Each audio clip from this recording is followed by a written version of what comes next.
Assalamualaikum, saya Dr. Suraya, saya Doktor Perubatan dan Estetik dan pengasas kepada Dr. Skincare di SSC.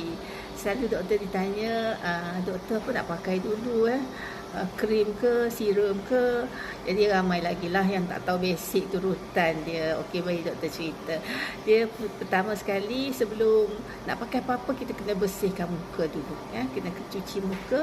Kita kena cuci muka dengan cleanser, pencuci. Cleanser tak kisahlah, gel ke, basuh ke, kan. Cuci dulu. Kalau basuh tu, cuci 2-3 second, gosok dia.